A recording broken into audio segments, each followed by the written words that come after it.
Welcome back to the Penncast, Off the Record. This is our second episode.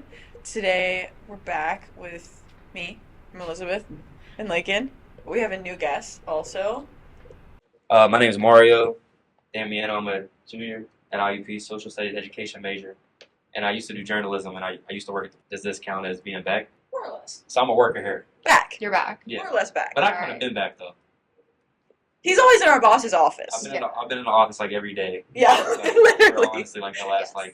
the entire, this semester and the last You never semester. really quit. No, I You never. just stopped working. Yeah. That's such an interesting way of putting it, but I actually kind of like that. So, yeah, I didn't quit. I It's just what stopped working. happened. Yeah, I just stopped doing stuff. I mean, Yeah. if the shoe fit. Let's talk about self-care. Let's jump into our first segment. Okay.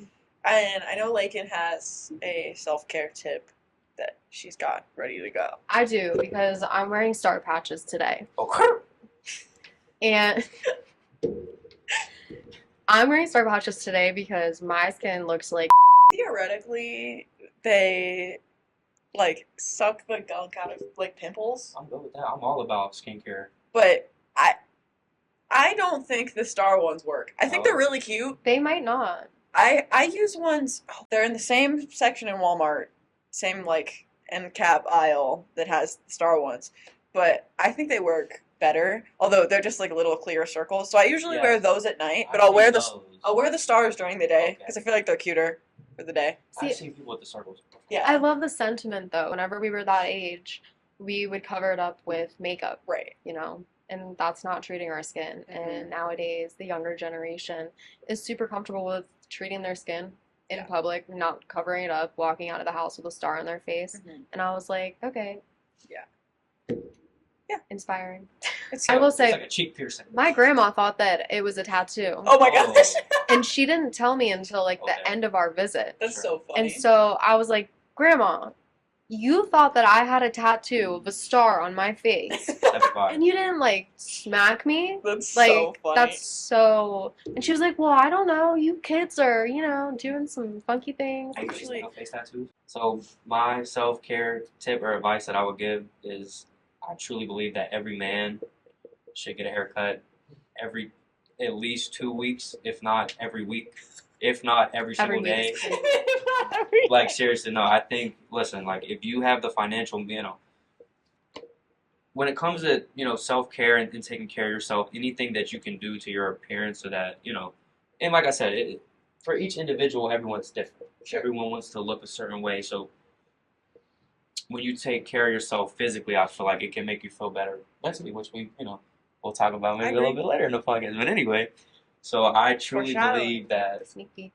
if you want to have good upkeep in terms of personal hygiene and just regular appearance, I think every single man, I ain't speaking for women, but I think every man, if you are able to, should get a haircut at least every 2 weeks. Every week would be ideal. That's crazy. How often do you get a haircut? I get my haircut every 2 weeks. Yeah. Nice. Him and the boss go at 4:30. Yeah. Yeah, I go on 4:30 on Friday. Shout out Randy. Do you actually? I swear, yeah, every other Friday. That's so funny. At between 4:30 and 5 o'clock. Get a Haircuts at 4:30 is probably the stupidest joke that came out of this office, but it's so funny. It's so Wow. funny. How's that a joke? He's serious. I'm for real. Like, you gotta get it, you know what I'm saying? Because you get the haircut on Friday, you know what I'm saying? So then you got Friday and Saturday to be out looking fresh. Yeah. And then the next Friday, Saturday, you know what I'm saying? It's still kind of fresh from the previous week. Sure, yeah. It's and then just you funny. restart the cycle. The funny thing is that every single person in this office knows that.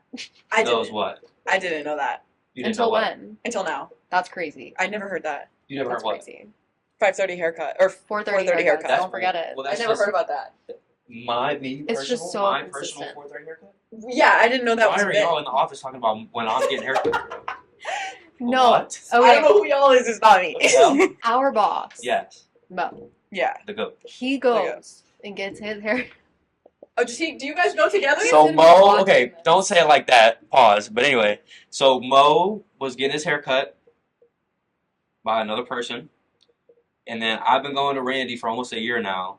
Okay. And every time I walk in the office, every other week, he's like, "Dang, like you know what I'm saying, cut looking fresh." And I'm like, "Bet, slide, like don't get cut." So then, like 2 or 3 weeks ago, he was like, "Yo, I think I'm finally ready to go see Randy." It's like, bet. So I just, you know what I'm saying, text him, be like, "Yo, I'm trying to slide." My boss trying to come too. He was bet pull through. That's And so we came funny. and Mo got his haircut and I got my haircut. Good company, good talk. You know what I'm saying? I mean, I saw his hair in the office the other day. It looked good. Exactly. But I'm just saying, every other week, haircuts mandatory for men, I think. Especially when you're in college. Our sports editor comes into his office one day and he says, "Hey, are you gonna be around at like 4 o'clock, 4:30 tomorrow?" And he's like, "Yeah, like this is my job. Why wouldn't I be here?" He said, "Well, I didn't know if you were gonna like go get your hair cut at 4:30." And I was like, Mir said "That Mir is said that so to Mo? real." Yes. That's so funny. So it's like a thing that people know. Yeah. That That's is fire. too Bro, That's funny. he actually is fire. a man of habit. That is so funny. I'm passionate about Mo? her. Yes. Yeah. I'm out here influencing the elderly, bro. That is fire. That's crazy. I mean, you're not the youth. What else would it be? You're not the youth. But anyway, yeah, mandatory. That is so Every other He's like week, not even haircuts middle fine. aged. No, literally. And here's the thing: you don't got to get any off the top. It's all about the fade. Okay. You got to find a barber, one person. You can't be going to different people. Can't be going to. You should find one specific barber, one Sure. specific person, male or female, or Whatever works. whatever else, and go to them every 2 weeks. Same time, get in that routine. Okay. I'm saying get right, look right, feel right. I respect it. I respect it. For this week's media review section, pop culture section, I don't know if we have like a working title for it. Last week we talked about the Grammys. This week we're gonna shift to something more local, more IUP related. We're talking about the book Raising a Grown Up by Dr. Eric Lauber, who is a comm media professor here at IUP. He is the only remaining professor from IUP's journalism department, which I think was kind of nixed in 2020. I want to say, yeah, My freshman 2020, year was 2021 maybe. Okay, 20. Yeah. I think that's right. All right. So we're talking about his book, Raising a Grown Up: Parenting Tweens, Teens, and 20-somethings into Thriving, Successful, Independent Adults. So I talked to Dr. Lauber about this book recently, and he was kind enough to give Lakin and I both a copy to talk about. I talked to him about this book recently, and he said that initially he wanted to write a book for teenagers and people in their early 20s. Early to mid 20s, but he was like, I don't think people in that age demographic are going to read it. So he decided to kind of shift focus and write to parents of people in that age group, because it's a weird time for people in the age group, and it's a weird time for parents of people in the age group.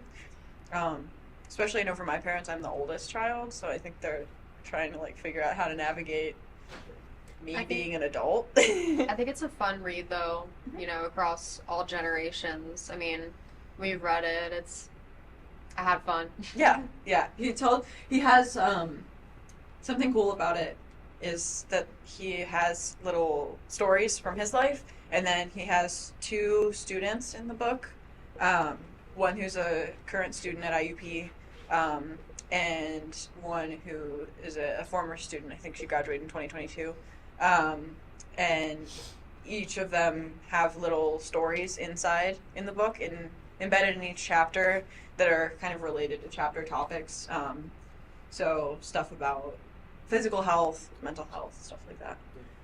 I think the part that I liked about it was kind of the message that, in terms of being a parent, you're not going to be here for your kids forever. Obviously, clearly. That doesn't mean, when you die. That just means whenever they grow up and they become adults. Mm-hmm. So it's important that when you raise them and when they grow up, that you teach them how to be able to make, good decisions for themselves. And we're all young adults. We have decisions that we have to make.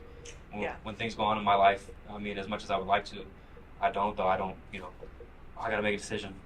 Call my mom. Yeah. Say, Mom, even though I do that sometimes. We're talking about what I'm going to eat for dinner, then I'm probably going to call my mom and Oh my but gosh. other serious things, you know what I mean? So that's a good sentiment. Yeah, I think it's good. I mean, it's obviously geared towards parents. Sure. But I feel like you get a lot of good information out of it, as a young reader also. The information still applies.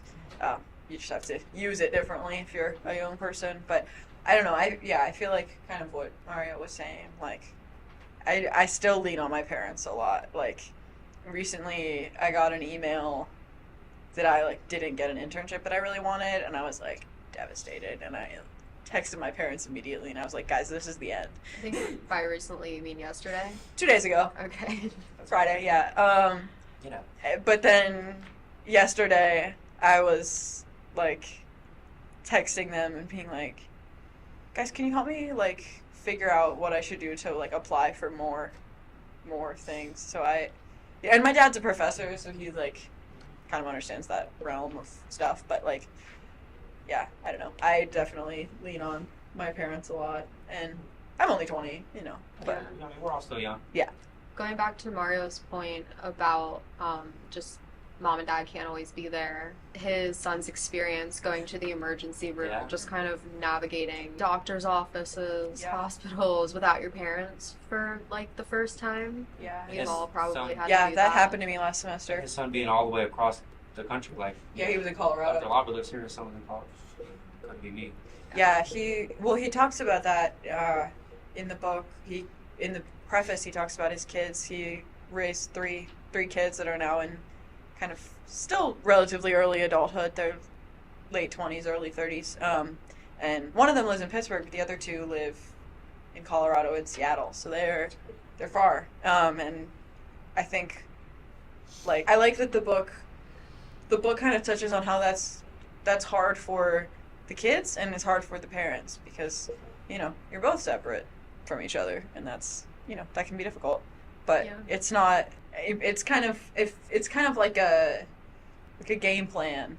It's like here's what to do when you're not together, and I like that. I mean, even in on the back he says raising a grown-up is more than a parenting book. It's a manifesto for change. And I like that. I can just imagine him saying that too. Yeah, I think in he his was to voice. say something But like I feel like it makes sense. It's like it's not just like here's how to parent your kids. It's like I feel like what sets it apart from books that are just like here's how to parent is like here's experiences from me and from my kids and from these young people that are in college and are just out of college, and I think that's cool. I like that. I feel often books tend to kind of create a really stark divide between older people and younger people, and I don't feel like that's so much the case. It can definitely apply to younger people. I mean, especially as someone who, you know, I would like to be a parent myself one day, I'm sure. Any kind of self-help book that you read can benefit you. I love the self-help books. Listen, I didn't start reading until I got to college. Like, at all. I love a good self-help book. But Me too, I do honestly. read now. I've read two entire books front to back in my life. Both of them were like 120 pages, but they were both self-help books. So you know what I'm saying. So you can never not benefit from information like this. And I relate to some of it in there.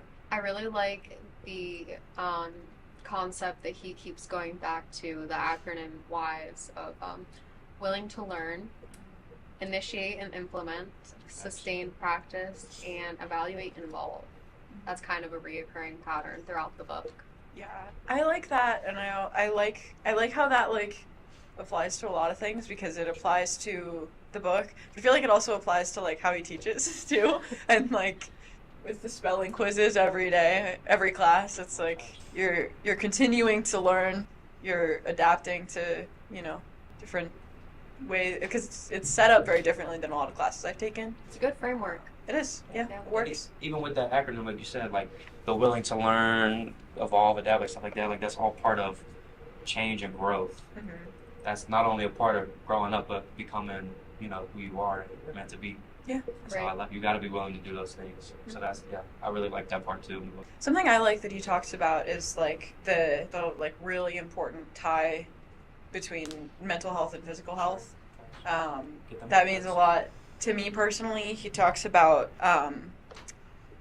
kind of physical health as a way to improve mental health, which is widely studied. It is like a fact that physical activity is helpful for mental health, something I should probably take into account more. But yeah, he talks about like implementing exercise as kind of a not treatment, but way to combat depression. And there's a story from a student in the book as well about therapy, and I think that's cool. I think that's something that a lot of people kind of don't think about as much. People are really focused on physical health and sometimes really focused on mental health, but there's often not a lot of like, this is how these two things intersect. Holistic approach. Right, yeah, and they are super intertwined. Right. So I like that a lot. I thought that was cool. Yeah, just even the emphasis on destigmatizing therapy. I like when a book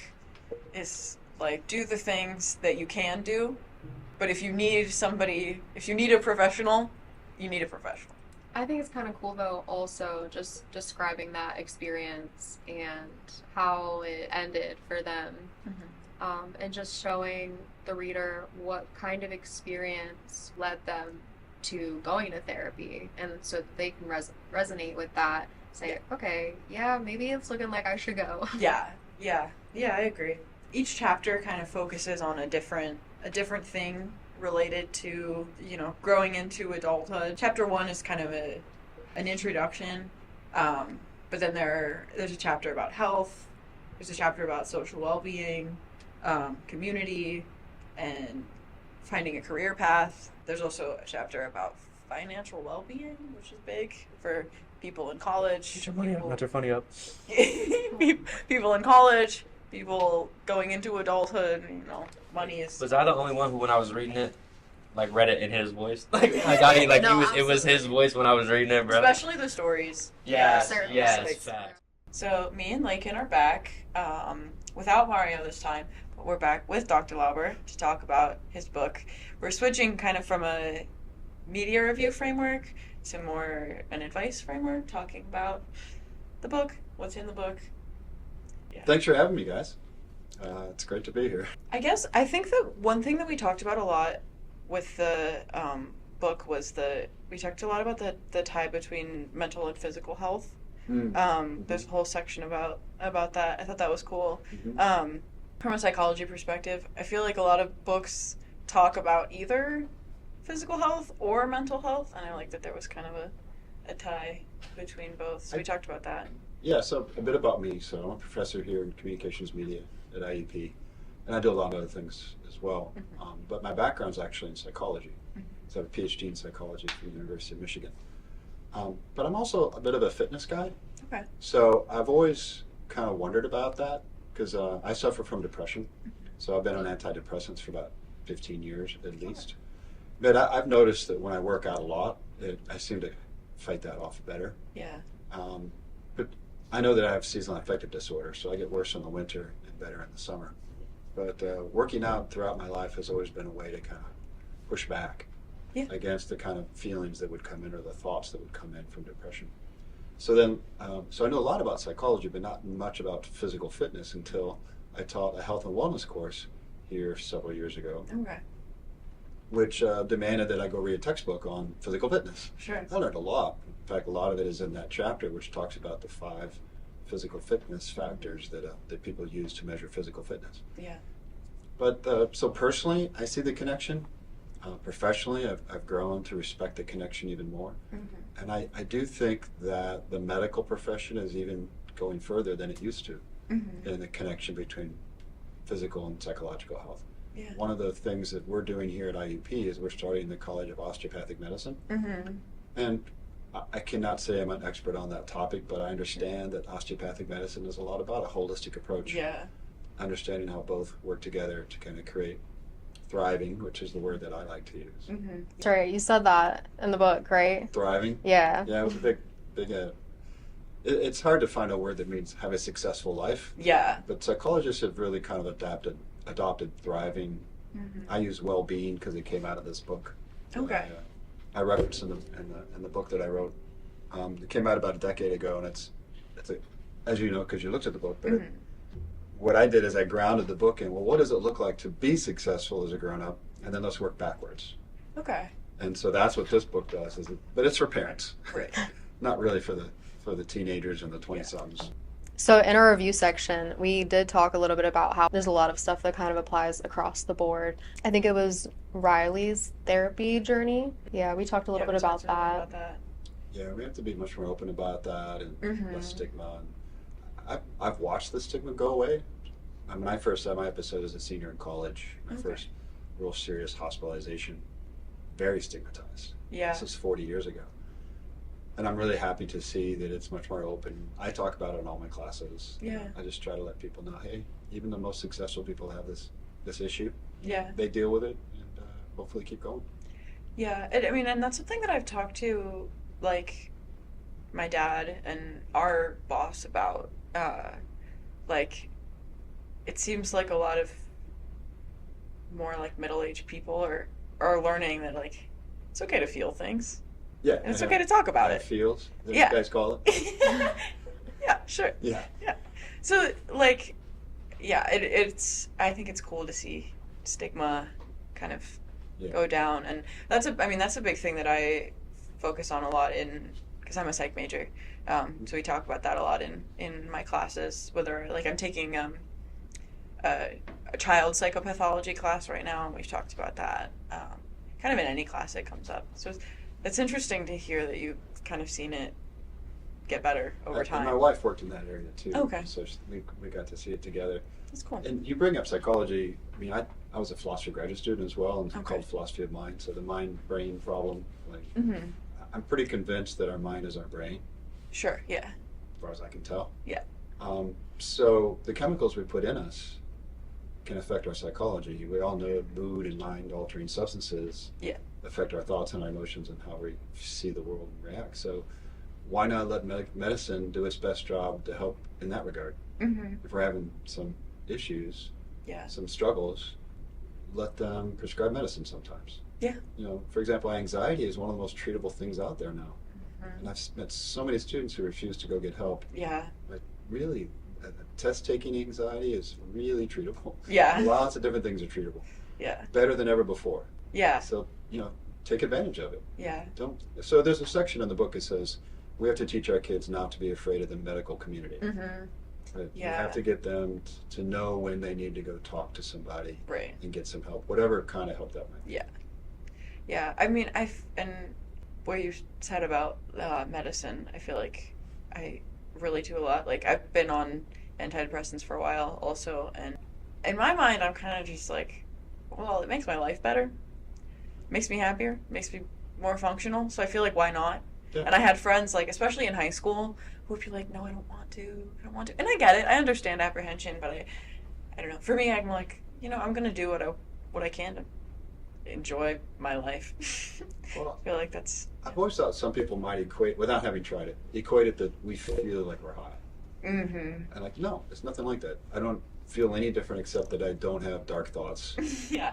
that used to creep up on me Right. and make me paranoid or angry or Mhm. react. And Yeah. they just seem to be gone. Yeah. And, my family likes me better. Yeah, with therapy, like, Mhm. I've been in therapy for a while, and the first therapist that I saw just, like, really did not work for me. Mhm. The therapist that I see now is great. I love her. Try more than one. Yeah, I think a lot of people get put off. Really, they see their first one, they don't have a good experience, and then they're like, I'm never doing that again. I don't like this thing. And it's like, you just didn't connect with that person. Yeah. Yeah. Mm-hmm. Because there's a lot about the relationship that comes up in therapy. Right. You have to have that right relationship with your therapist. Yeah. Yeah. I'm not a trained therapist. I'm a research psychologist, so Yeah. And that's what I'm planning on going into also. I did brain imaging studies for a while before I switched careers. Yeah. But So- I am in a counseling skills class right now, and Good. that is kind of stuff that we've talked about. Like, the relationship is really important. You can't just go into therapy and be like, well, I'm gonna tell you everything and you're gonna fix it. It's like, no, you have to build a rapport over time. They might be like the best therapists in the world, but if you don't personally connect with them, some people just don't, their energy doesn't connect, and Yeah. that's okay. Yeah. But the point is that you should enjoy it Mm-hmm. most of the time. So that, because you're going to do a lot of it, you're going to be there many hours of the day, Yeah. so don't hate it. Yeah. I've had all of my kids have switched jobs. Really? Not careers necessarily, but jobs. Yeah, that makes sense. at one point. They're 31, 29, and 28 right now. Did we get the ages right in our I, last segment? I think I read them out in the book, which is 27, Okay. 29, and 30, I think. Or Yeah. something like that. Gotcha. That's the big piece of advice. Love what you do. If you can, If you can. you know. Yeah. That summarizes that whole chapter right Yeah. there. Did you want to get into your experience with your son when he was in high school? The first story? Yes. Yeah, so again, I'm writing for parents. Mhm. So I wanted to lead with the stories like, we're not perfect parents. Like, we got the police calling us more than once. I don't think I didn't tell all the stories. We should tell people that there's stories scattered throughout the Oh, book. yeah. Right. Yeah. Some are mine, some are Riley's, and some are Haley's, who are the two co-authors with me. Yeah, the first story was scary. Like, I don't want to get a phone call in the middle of the night that my son's being arrested. Right. But, my wife said, this is yours. So I had to get out of bed and take that one. Our lesson to our son was, you created the problem. And you lied to us about what you're going to do with the car. Yeah. You didn't do what you can say. So you're going to face the consequences. We went to the courtroom, it's weeks and weeks later, expecting he's not going to serve time for a misdemeanor like that, but he's going to pay a fine and he's going to have it on his record. That's exactly what happened. Like they said, this is what's going to happen. Mhm. And he had to pay the fine out of his own cash. And I drove him to school and drove him home. I said, and he was already a driver, obviously. So Right. I said, no, you lost the privilege of driving, buddy. He tells us now that was the right thing to do. Mhm. He didn't at the time. Yeah. We said, look, I needed you to draw the line in the sand like that and make sure that I didn't do anything like that ever again. It's a difficult thing to see, but we need to teach our kids they'll get through these things. Mm-hmm. There's several stories in the book that are not positive Yeah. that I don't even want to share. But I think in hindsight, my kids grew from those experiences and now they can handle real stuff too. I Yeah. mean, real life will throw you layoffs and throw you deaths in the family and Yeah. breakups, Mm-hmm. and you got to be ready for it. Yeah. I think that kind of leads into another section of the book that we covered. What was it titled? Mom and Dad Can't Always Be There? Yeah. Was that the quote? Yeah, there was like a subsection in one of the chapters. And just kind of navigating these things without your parents always being there. Yeah. Yeah, Mhm. I think that's the major message of the Mm-hmm. book, though, because again, I was writing for the parents to realize Right. that we start off as protectors, Mm-hmm. but we have to grow into mentors Yeah. and stop protecting all the time, and eventually then we can be friends. And Yeah. that's- Yeah. And you may be at that age now, but we quite often just have friend conversations. Yeah, I feel like I'm getting to that Yeah. point with my parents. Like I went out for coffee with my mom the other day. Yeah, We just kind of hung out. just hang out and talk. Last night, I was on the phone with my mom and dad, and my dad's like, "Can you guys stop?" My mom said, like, "This is my friend. Like, we're always on the phone. Ignore us. Whatever." I'm like, "All right, bestie." Yeah, Yeah. I Yeah. certainly think my daughter and my wife are best friends, Yeah. even if they don't talk every week, or I don't know how often they talk. They Yeah. talk when I'm not there. Like, they do their thing. Yeah. They do their thing, but they definitely share a lot about Yeah. their lives with each other. Not Yeah. everything, though. Not everything. Yeah. Yeah. That's another section of the book is Yeah. how fast kids change. Mm-hmm. And how us in our 40s, 50s, we don't change that much. Yeah. And we don't catch up to the fact that our kids are changing constantly. Mm-hmm. Yeah. It's our fault, in a sense. We should be aware of it. I feel like the overall message of this book is like, parents, you're an adult. Here's how to teach your kids how to become an adult as well. Yeah, yeah, that would be a good And- summary. Yeah. I was. I do Pretty expect good. some parents to read and go, I didn't know that. Like, Yeah. Oh yeah. We covered a lot I'm of sure. stuff with a lot Yeah. of research. So that wise adult thing, Mhm. I invented. The, Right. Yeah. the, The acronym. The acronym Yeah. Wise and Adult stands And I think- for certain Did we talk about that one specifically? Yeah, I think we covered the framework a bit. Yeah. Because it's a whole methodology Mhm. Right. that I recommend Yeah. you try Yeah. and see if it works. Mm-hmm. Because you need a technique, you need an Yeah. approach Yeah. to each of these topics, and I think that's how we kind of summarized it. So Yeah. And I like the personal anecdote aspect too. I just spoke from all the years and years and years of study I've done, and just Right.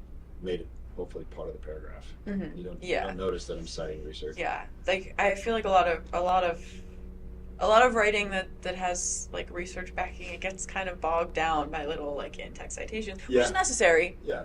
but it you don't get as engrossed in it. And I Well- feel like the stories, intermingled in the Interactive. chapters make it, Thanks, because Yeah. it's one of the reasons I am what I am today. Mhm. Like, I was a scientist. Mhm. Through a decade, I trained to be a cognitive neuroscientist. And I was one, and set up the lab at University of Georgia. Okay. But I was teaching the 300-person psychology intro Mhm. class and loving it because I felt like this is important stuff. Every one of these students should learn this. Every Yeah. student on campus should learn some basics of psychology because they're going Yeah. to live this I the agree. rest of their lives. The kids stuff, Mhm. the wellness stuff. Yeah. And then I had this epiphany one day. I like, I should go make educational media. I like that a lot better than being a bench scientist. But I can bring the science with me. Yeah. Yeah. So basically, for the last 30 years, I've been teaching psychology one way or the other Yeah. through all the different media ways that I try. But I try not to do it in the lecture format. Yeah. Citations and references. Right. We did the podcast, Mhm. 30 episodes of Growing Up Sucks. Yeah. We did a blog called Decoding Today's Youth. My students and I for several years. And then this book, Yeah. we did another book out of that. There's another book on leadership and Okay. communication for young people going into the workforce for the first place. That's full of psychology. Yeah. So that's just what I'm about.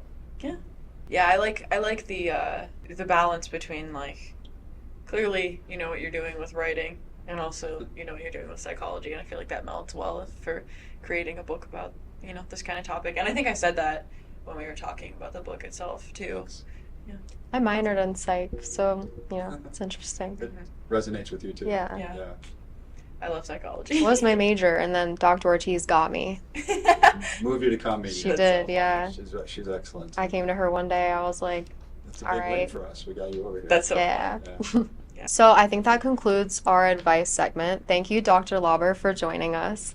If you would like to buy Raising a Grown Up by Dr. Eric Lauber with Riley, you're going to have to help me with her last name, and Haley Brown, where's it available? Actually, a couple of different bookstores uptown, the Paper Garden, Okay. Nook, Artist Hand, and also Amazon too. So. Awesome. All cool places. Thank you for joining thanks us. for Thanks joining for us. having me. Good luck with your future podcasts. Thank Thank you. you. Welcome back to Hot Takes with Hannah. Today I'm joined by Hannah and Lakin, and Mario's here. It's cracking. Today we're going to talk about, well, first of all, tie into last episode. I have press-ons on, did not go to the salon, did not have to sit for 3 hours. Took me like 20 minutes. They're cute. How much were they? $6. $6. $5.97. Yeah. And I don't know, we'll see how long they last, but I think they're so cute. Anyway, getting into hot takes. Today, since we have Mario here, Hannah has a list of, she's going to show you the list. Hannah has a list of things that she thinks are for girls only. And we're going to talk about whether the girls think they're for girls only, and have Mario weigh in, see what he says. I think soft tacos are only for girls. Oh, wow. I think boys. Okay, I want to hear your rationale. Because I have to disagree. Really? Yes. Just imagine a guy eating a soft taco. I feel like they have to eat the crunchy ones. Imagine a boy crunching into a crunchy taco. That's worse for me. I feel like it'd be the opposite. I feel like girls should only be eating the hard tacos Well, no. because y'all like hold it with your nails and like y'all hold it real bougie. Y'all just like bite into it. I like that. That's hilarious. I can't. Yeah, no, I eat soft tacos like all the time. It's like a staple of I my don't know. diet. I feel like I'm in the middle. I think tacos are equal opportunity. Tacos are too much of they're too much of a thing. Like everybody eats tacos. Yeah. But I Although respect it though. that being said, Uh-huh. for the most part, I don't like hard shell tacos. I don't either. I don't like it because I feel like Yeah. when you bite into it, It all everything breaks. comes out the back. Exactly. I'm like, Yeah. the only thing I'll eat is and it's not even hard shell, but I'll get a chalupa at Oh. Taco Bell, and that's crunchy. It's Oh, not the on same the as a hard shell inside, right? taco. Or the gordita crunch. I don't eat It's, meat. it's both. Oh. Well, let me ask you this. What about like a burrito? A burrito? That's a soft shell. Yeah, A what's burrito's fine. but, okay? Like, so Soft. it You're does talking about differ. little tacos. soft tacos, Just- I think, are for girls. Interesting. I would disagree with that. Let me put in a quick hot take here. Okay. This side of Pennsylvania, their burrito selection, You ain't rocking with Chipotle? Chipotle is a chain, it's everywhere. True. You can't really ain't rocking fail with there. Chipotle I'm just saying, or like, Moe's? I love Back those. near like Harrisburg, Gettysburg area, Okay. we've got Nito Burrito. We have raw burritos, we have Moe's, we have, I I love mean, like Moe's, Nito too. Burrito is my favorite, but there's all kinds of like cool burrito chains over That's there, cool. or like regional chains, I guess. I would agree. The problem is you can't really get a classic burrito from anywhere other than Chipotle or Moe's because like if you go to a Mexican restaurant and order a burrito, it's like They're different. it either has Yeah. sauce on it or They it's have a so bunch of big that stuff. you got to eat it with like a fork Yeah. and a knife, like you know what I'm saying. Yeah, like if you go to like Tres Amigos in town, Facts. the burritos are big, and you got to eat them with a fork and And a like knife. they're great. And they have sauce on. You can't like hold it. I they're love the places good. in Oh, town. yeah. They're just different things. They're just different. Yeah, Yeah. facts. I agree. So no, this one is a no. Okay. Soft tacos are for men. No, Show. that's not what we agreed upon. Oh, what do you mean? Tacos are for anyone. I rock with that. Yeah. Okay. All right, the next one, whipped cream, For girls, is for girls. Real. like okay, but like what do you like? Cool whipped cream or like out of a can? Out of a can. Like, Like, Shots? funny. the shots with the whipped cream on top. oh, what is that called? Birthday shot. Is that I don't know. See, it birthday has a cake- really birthday gross cake shot, name. I'm yeah. not even- Oh yeah, Oh, it is there does. I know another what you're talking about. For this one, I will plead the fifth in order not to incriminate myself. You're a big fan of those. Huh? You're a big Big, fan of those. I will plead the fifth in order to not incriminate big myself. whipped cream enjoyer right here. Pause. I will plead the fifth in order not to incriminate myself. Are you talking about the shots? Or like I will plead the fifth in order to not incriminate Gotcha. What's your myself. opinion on whipped cream in general? Do you Overall. enjoy it? People. Yeah, okay, it's good. Like you put it on top of the milkshake, you know what I'm saying, and like Yeah. you drink the milkshake, and then when it gets to the bottom, you drink the whipped cream. Pause. see, okay. I feel like You just do it. It's I there. feel like whipped cream on like hot chocolate and milkshakes is one thing. I do feel like whipped cream on a shot. That feels like a girl thing. But to it's me. got okay. I would agree. Well, last year like was my 21st birthday, and we had birthday cake shots or Okay. whatever they're called. So that's you're what saying- that's what I had, and it So tasted like you're chocolate saying- cake with whipped cream on top. It was fire. Okay, so you're saying It was really good. for birthday whipped cream. I can I'm rock, saying, I listen, can rock with that. You know what? Forget that. Any day of the week. I just Yeah. don't think a boy should like go dig around in the fridge and like whip out the whipped cream and put it on something. That's so funny. You know what such a boy thing is though?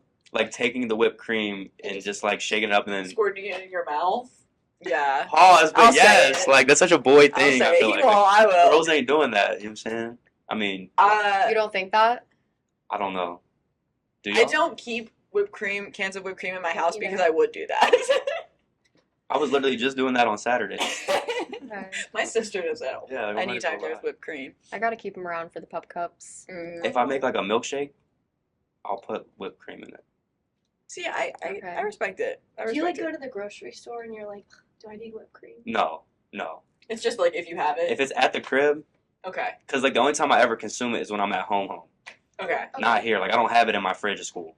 Okay. Okay, Oh, that's like So maybe it's home, valid. home, Like if my- I'm like if my your mom, has if it. my Okay, mom, okay. a woman, buys it, Okay. right? Okay. Then if it happens to be in the fridge, like yes, I'm gonna try some. Okay, so if a girl has it, boy will use Exactly. it. Like that's valid. So we're gonna wrap up with the last thing for girls, also from Hannah's list. Everything's from Hannah's list. Hot takes with Hannah. Holding a peace sign. Men holding up a peace sign. Holding up a peace sign is only for women.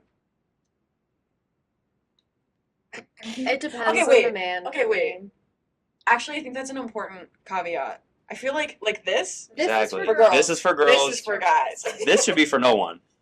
I don't think men should be holding up the peace sign. No, You gotta- not like Okay, that. You gotta hit Okay. him with the one, or like the fist, or like hit him with one of these. Yeah, it's Okay. not We're 2012 We're anymore. not doing We're not this. doing this. Yeah, unless you're trying to make fun of something. The sad. I don't know. Maybe there's a specific aesthetic that it works for. Like if I was doing it satirically, I'd get in the foot. I'd be like that. Like I'm not really being serious. What makes guys want to hold up their arms when they're taking a picture? That's what I don't understand. I feel like it's probably just like for dynamics. You think? Like to have something to do with their hands, because I feel like a lot of times girls do like a hand on hip or like, whatever, and like guys don't. So I feel like they just want something to do with their hands. That would I be would my agree. guess. I would agree. I would say as a man, like I feel like it would look awkward if I just took a picture, especially if it was just a picture of me.